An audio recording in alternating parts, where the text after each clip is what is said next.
एक सवाल मैं आप सबसे अंत में पूछूंगा, लेकिन जो ये जातियों का खेल है जिसमें दलित और पिछड़े वर्ग, ये कितने बड़े फैक्टर साबित होंगे? फैक्टर साबित हुए थे लोकसभा चुनाव में महाराष्ट्र में संदीप।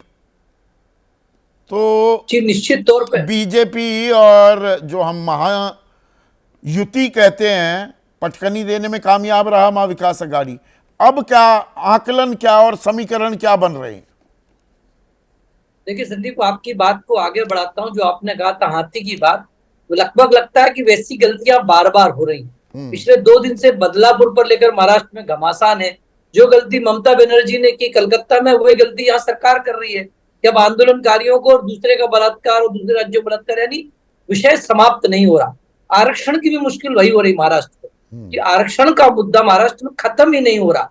जब से मराठा आरक्षण की बात जरांगे पाटिल ने की, उसके बाद दलित आरक्षण का मुद्दा चल गया।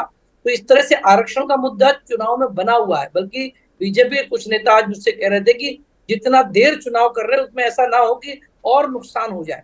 तो जो बीजेपी की सबसे कमजोर नस है महाराष्ट्र में कि जातिगत राजनीति ना हो, वो जातिगत राजनीति इस बार महाराष्ट्र में जो लोकसभा में हुआ, अब वो विधानसभा में साफ दिख रहा है कि मुद्दा सिर्फ जाति होगी, आरक्षण उसमें तड़का लगाएगा और बाकी मुद्दे उस पर सपोर्टिव नहीं, करेंगे। उसमें तो लाभार्थी जाति को दोबारा से लामबंद करने की कोशिश भी है क्या? लाडली बहना 1500 रुपए देना, अभी ये मालूम नहीं। देखिए, भारत में हम 5वीं सबसे बड़ी अर्थव्यवस्था भले ही हैं, सबसे तेजी से विकास दर कर रहे हैं, लेकिन 1500 रुपये आम आदमी के घर में आ जाए वो उसे एक बड़ी रकम भी मानता है। तो क्या उस तरह से कुछ और देने, वो रेवड़ी बांटने का मन भी बना रहे हैं कि भाई झोंक दो पूरी ताकत, लाभार्थियों को लामबंद करो? और लाभार्थी क्या आरक्षण और जो ये गठजोड़ दलित जमा पिछड़ा वर्ग का बन रहा है उस पर हावी हो सकता है क्या? लड़ाई ये होने वाली है ना आने वाले 1-2 महीने में। वो कोशिश भाजपा और खासतौर पे एकनाथ शिंदे की तरफ से, एकनाथ शिंदे ठाणे के नेता रहे हैं और उनकी एक आदत है कि वो जो चुनाव लड़ते हैं बिल्कुल महानगर पालिका स्टाइल में लड़ते हैं कि जहां महानगर पालिका में जो होता है कि सब संसाधन झोंक दो और चुनाव जीतना है, उस अंदाज में वो हर चुनाव लड़ते हैं। तो सारे संसाधन झोंके जा रहे हैं। लेकिन मुश्किल इसमें हो रही कि एक तरफ सरकार दनादन घोषणाएं कर रही है, अकेले महिला ये जो पैसा बांटा जा रहा है, इससे पहले साल में 70,000 करोड़ रुपए का करीब करीब भार पड़ रहा है। तो उसके चलते बाकी सारी स्कीम जो विकास की थी वो ठप पड़ी जा रही है और तमाम बाकी योजनाओं पर असर पड़ रहा है। तो इसका एक निगेटिव इम्पैक्ट होगा। लेकिन ये जरूर है कि कांग्रेस के सुनील कोलूगोलू ने भी कहा है कि अभी से बहुत जल्दबाजी करना ठीक नहीं। सितंबर में हम एक सर्वे करेंगे, देखेंगे कि ये जो महिलाओं को जो बांटी जा रही है रेवड़ी, इसका असर क्या होगा। उसके बाद कांग्रेस दूसरी रणनीति बनाएगी, यानी खटाखट और फटाफट अब जो है आने वाला है महाराष्ट्र के चुनाव में भी लौट कर दोबारा। वो तो खटाखट होगा। और लेकिन सबसे महत्वपूर्ण बात है संदीप भाई कि आखिरकार क्यों जाति की राजनीति का दुष्चक्र एक तरीके से महाराष्ट्र में टूट नहीं पा रहा, और ये जितना गहराएगा भाजपा को उसका उतना नुकसान। तो खटाखट फटाफट की राजनीति भी आएगी, पर ये जाति का कुचक्र आप कह रहे हैं। अब सभी से एडिटोरियल कमेंट्स में चाहूंगा आखिर में। विजय, हमने ये 2024 के लोकसभा चुनाव से पहले भी चर्चा की थी कि ये 90 का दौर, 90 की राजनीति का दौर तो नहीं आ गया है। मंडल बनाम कमंडल की राजनीति, अब तो कदम ताल की बात हो रही थी पर तब आमने सामने थे। अब फिर से वही दौर आता दिख रहा है क्या? उसमें बदलाव होंगे, पर जो असरात हुए थे मंडल की राजनीति के, मतलब मैं आरक्षण की बात कर रहा हूं, राजनीतिक फिजा बदल गई थी। एक लालू आ गया था, मुलायम ताकतवर हो गए थे। जो इस्टेब्लिश पार्टीज थी कांग्रेस, बहुत सी जगह पर वो खत्म होती दिखाई दी, धीरे धीरे कमजोर हुई। क्या हम उसी ओर जा रहे हैं फिर से? मुझे लगता है उसी ओर जा रहे हैं और माइक्रो लेवल पर जा रहे हैं। मंडल आरक्षण जब आया, मंडल का जब फैसला हुआ, तो वो एक मैक्रो लेवल पर था कि अपर कास्ट और ओबीसी को लेकर या जो मंडल किस जाति है उनके साथ। अब तो विद इन जो मंडल जातियां है उसके बीच में हो रहा है और वो तो माइक्रो लेवल पर वो पहुंच रही है। 90 के दशक की राजनीति, प्लीज प्रिसाइज मुझे 15 सेकंड प्रिसाइसली आपको बोलूंगा इसके ऊपर। Again I will repeat, I have already written about it.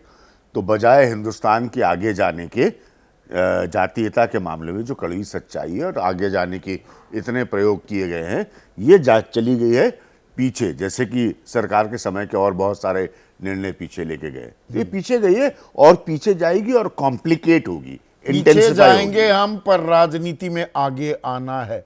Pankaj, कैसे देखते हैं 90 के दशक वाली वो राजनीति का वो जो चक्कर घूमा था, वैसा ही घूमेगा? मैं बिल्कुल टोटल एग्जैक्ट कंपैरिजन की बात नहीं कर रहा हूं।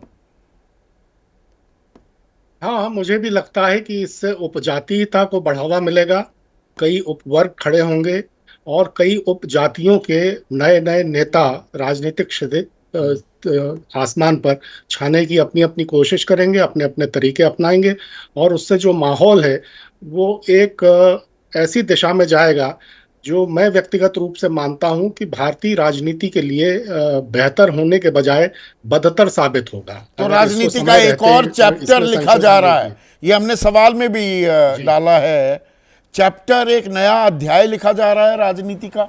अब ये राजनीति का ऊंट कैसे चलेगा, इस पर संजय, ये देखने वाली बात होगी। बिल्कुल, मंडल से हम कंपैरिजन कर रहे हैं। देखिए, मंडल कमीशन के समय जब वो मूवमेंट चल रहा था उस वक्त ओबीसी रिजर्वेशन की बात हो रही थी, लेकिन मुझे लग रहा है इस दौर में, अभी के दौर में उससे 2 कदम आगे चला गया है। मंडल के साथ साथ पूरे रिजर्वेशन पे चर्चा हो रही है, हाँ। दलित रिजर्वेशन की भी चर्चा हो रही है, तो मुझे लग रहा है 2 कदम उससे आगे जाता हुआ दिखाई पड़ रहा है। 2 कदम आगे जाता दिखाई पड़ रहा है, नए ग्रुपिंग्स बनेंगे, नए नेतृत्व भी सामने आएंगे, तो एक नई राजनीति होगी, आगे ले जाएगी, देश को पीछे ले जाएगी। पर अभी तो राजनीतिक दलों की निगाहें अपने नफे नुकसान पर है, विशुद्ध नफा और नुकसान का खेल हो रहा है। तो रोल बैक करती दिखाई दे रही है सरकार। आरक्षण क्या सबसे बड़ा मुद्दा बन गया है और आने वाले विधानसभा चुनाव में भी इसकी गूंज सुनाई देने वाली है क्या? प्रदीप सिंह दिल्ली वासी हैं, वो कहते हैं मंडल वाली राजनीति के अगले पड़ाव पर जा रहे हैं हम। कमंडल के बाद फिर से मंडल आ रहा है, नई राजनीति, नए चेहरे, नए ग्रुपिंग्स और नया नेतृत्व भी हम देखेंगे क्या? जैसे ही घड़ी का काटा दोपहर 2:30 पे आए, बबीता जी का दिल सास बहू साजिश के लिए मचल जाए। और ये है इनकी बहू, पूरे दिन ऑफिस की टेंशन हो जाए गॉन जब ये करें अपना फेवरेट शो फ्री टाइम पे ऑन। इनकी तरह आप भी देखिए अपना फेवरेट शो अपने टाइम पर और डाउनलोड कीजिए एबीपी लाइव ऐप अपने स्मार्ट टीवी पर।